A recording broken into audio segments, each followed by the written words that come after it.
Good morning બાળકો, આજે આપણે કલરવની સ્વાધ્યાય પોથીનું બધું લખાવીશું તમને. તો બધા પોતાની ડબલ લીટીની નોટ કાઢો.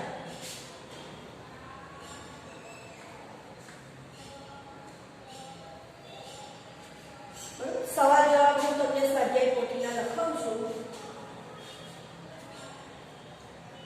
તો બધાએ ડબલ લીટીની નોટ કાઢી. હવે ઉપર લખી દો સવાલના જવાબ લખો. આ બધું તમારે આમાંથી જોઈને સ્વાપોથીમાં પૂરું હોય ને તો પણ તમને ફાવશે. હું લાઈનસર એમાંથી લખાવું છું. ચલો, 1 નંબર આપો. કુરકુરિયું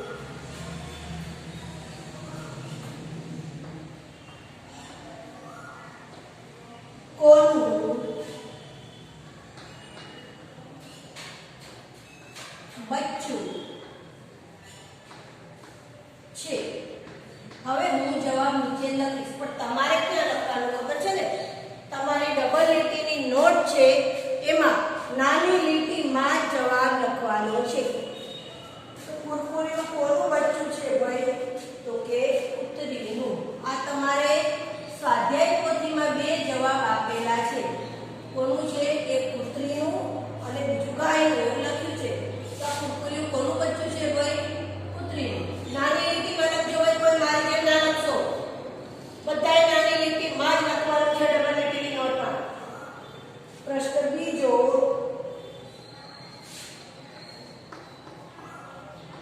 ગાયનું બચ્ચું કોણ? કોણ એટલે કે ગાયના બચ્ચાને શું કહેવાય? તો ગાયના બચ્ચાને શું કહેવાય? ભાઈ 2 જવાબ આમાં આપ્યા છે. વછેરું કહેવાય કે વાછરડું કહેવાય? તો ઘોડાના બચ્ચાને વછેરું કહેવાય, જ્યારે ગાયના બચ્ચાને વાછરડું કહેવાય. શું કહેવાય? વાછરડું. ત્રીજો પ્રશ્ન, જોકરના માથે શું છે? બધા મારી જોડે લખજો ભાઈ. જોકરના માથે શું છે? તો જવાબ છક્કો છે કે ટક્કો? તો જોકરના માથે શું છે ભાઈ? ટક્કો. બરાબર.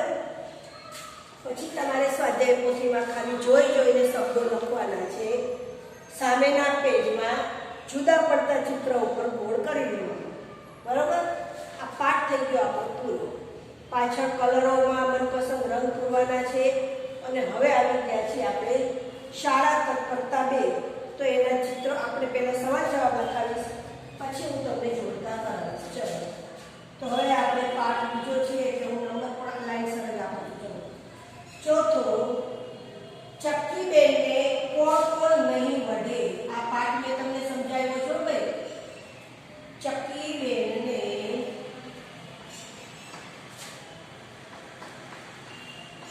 કોણ કોણ નહીં વઢે? વઢે એટલે ખીજાય. કોણ કોણ નહીં વઢે? તો ચલો નાની લીટીમાં જવાબ લખો. બા અને બાપુ. બા અને બાપુ. સ્વાધ્યાય પોથીમાં તમારે 2 લખેલા છે, 4 લખેલા છે. બા, દાદા, બાપુ, કાકા. તો તમારે બા વાળા બોક્સમાં રાઈટ કરવાનું, બાપુ વાળા બોક્સમાં પણ રાઈટ કરવાનું. પછી બાળક ચક્કીબેનને શું શું આપશે? બાળક ચક્કી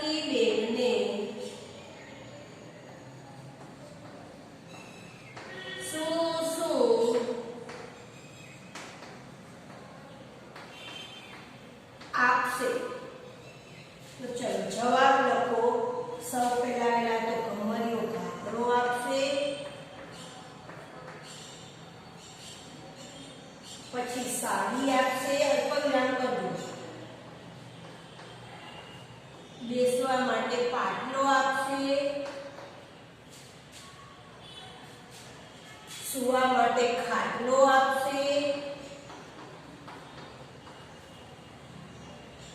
પીછા આપશે અને દાણા આપશે. દાણા લખ્યા પછી પૂર્ણ વિરામ કરી દેવાનું. ચલો બધા મારી જોડે જોડે જ રહેજો હો ભાઈ, કોઈ પાછળ ના રહેશો. પીછા માપી અને છા બંને ઉપર મીંડું આવશે. છઠ્ઠું,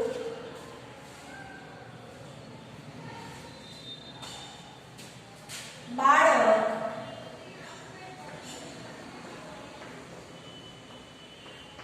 કોને બોલાવે છે? બાળક રમવા માટે કોને બોલાવે છે? તો કે ચક્કી બેનને. કોને? ચક્કી બેનને. હવે મારું પેજ ભરાઈ ગયું છે. હું નવા પેજ ઉપર લખું છું. તમારી જગ્યા હોય તો ત્યાં ને ત્યાં લખો નીચે, નહીં તો તમે પણ નવા પેજ ઉપર જ લખજો.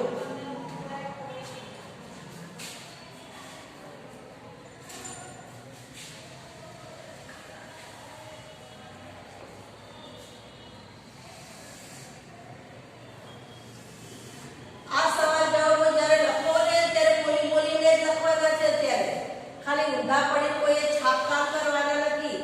હવે ડબલ લીટીની નોટમાં તમારે સવાલ જવાબ, જોડકા, ખાલી જગ્યા આ જ બધું આવશે.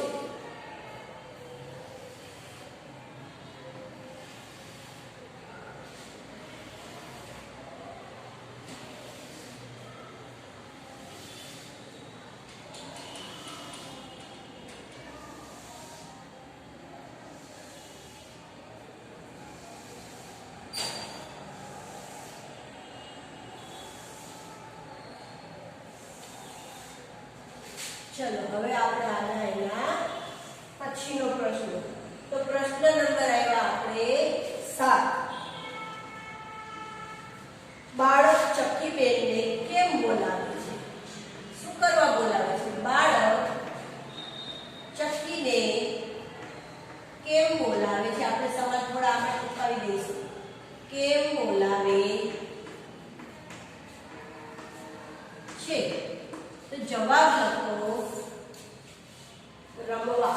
શેના માટે બોલાવે છે ભાઈ? રમવા. ચલો લીટી તોડીને 8 નંબર આપો. તમારે બધાએ નાની લીટીમાં જ લખવાનું છે, કોઈએ મોટી લીટીમાં લખવાનું નહીં. સાંભળી લેજો.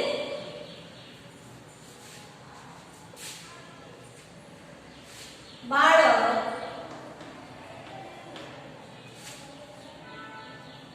ચક્કીને ચડવા શું આપશે? શું આપશે? ચક્કી બેનને ચડવા એટલે કે ખાવા માટે શું આપશે ભાઈ? તો કે દાણા. ચક્કી શું ખાય? આપણે જેમ દાળ ભાત શાક રોટલી ખાઈએ એમ ચક્કી શું ખાય? દાણા. ચક્કી બેનને ચડવા શું આપશે? દાણા. હવે 9મો પ્રશ્ન. ચક્કીને કોણ નહીં જાલે? જાલે એટલે પકડે. ચક્કીને કોણ નહીં જાલે ભાઈ? તો જવાબ નાનો બાબો. નાનો બાબો ચક્કીને પકડશે નહીં. 10 નંબર. બાળક ચક્કીને કેવી સાડી આપશે? બાળક ચક્કીને કેવી સાડી આપશે ભાઈ? તો કે મોર પીછાવાળી સાડીમાં કેવું ડિઝાઇન છે? સરસ મોર પીછાવાળી. મોર પીછા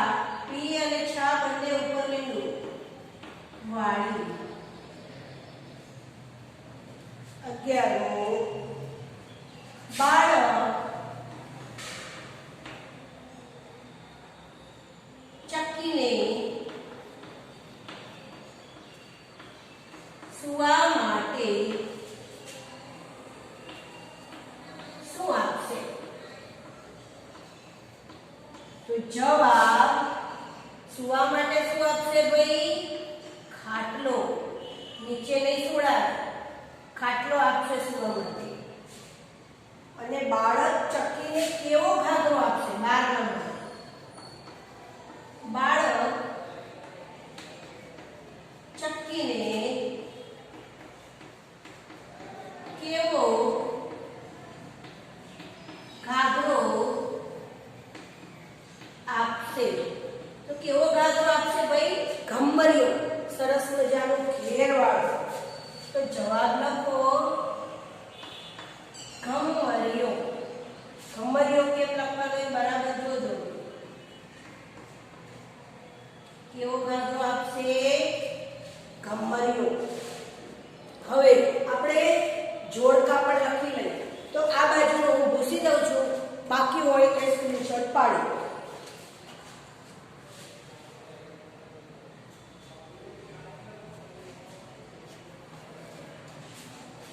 આ બાજુનું હવે હું ભૂસી કાઢું છું, બરાબર?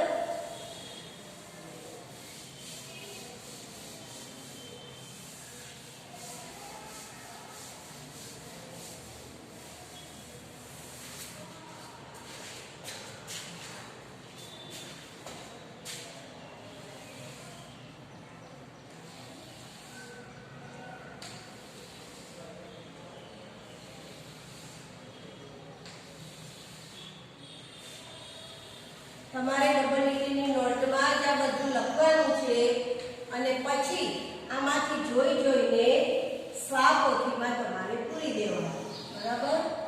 તો ચલો સૂચનામાં લખો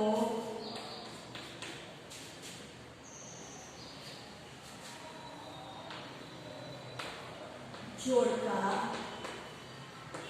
જોડ. નાની લીટીમાં જ લખજો ભાઈ, ખાસ કહું છું. હવે હું તમારે આ સવાલ જવાબ જેવું લખીશ ને ત્યારે લીટી નહીં છોડું. શું કામ? કે પછી વારંવાર પૂછવું પડશે તો તમારે લખવાનું રહી જશે. તો ચલો બેસવાને એવું લખ્યું છે પહેલે જુઓ. તમારે મારી જેમ જ લખવાનું, નાની લીટીમાં. બેસવાને કરી અહીંયા ટપકું કર. ઓઢવાને,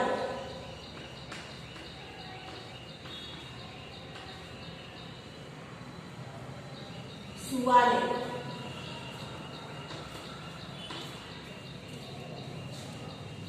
પહેરવાને,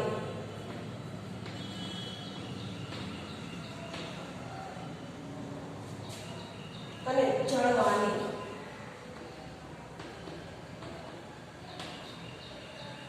સામેની બાજુએ પણ પહેલે ટપકા જ કરી દો લાઈનસર, એકની નીચે એકની નીચે.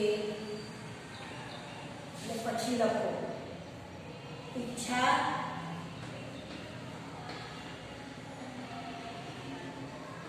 સાડી, પાટલો, દાણા, ખાટલો. આવી રીતે લખી અને પછી જોડવાનું છે. તો ચક્કી બેસને બેસવા માટે શું આપશે? પાટલો. તો આ ટપકેથી પાટલાના ટપકા સુધી ખોલવાનું. ઓઢવા માટે શું આપશે? તો કે ઈચ્છા. બેસવા માટે ખાટલો, પહેરવા માટે સાડી અને ચડવા માટે દાણા. ચલો આટલું કમ્પ્લીટ કરી લો. પછી લેસન લખાવું એ લખી કાઢો.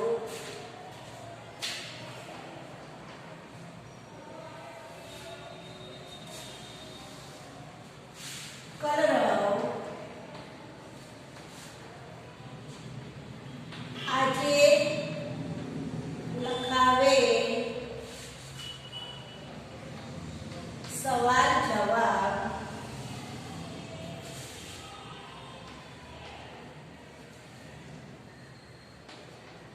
જોઈ જોઈને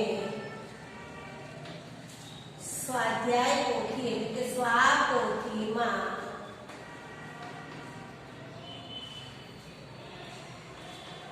વાહ, આમાંથી જોઈને જ તમારે સ્વાધ્યાય પોથીમાં પૂરવાનું છે. કઈ આમાં મેં તમને વધારે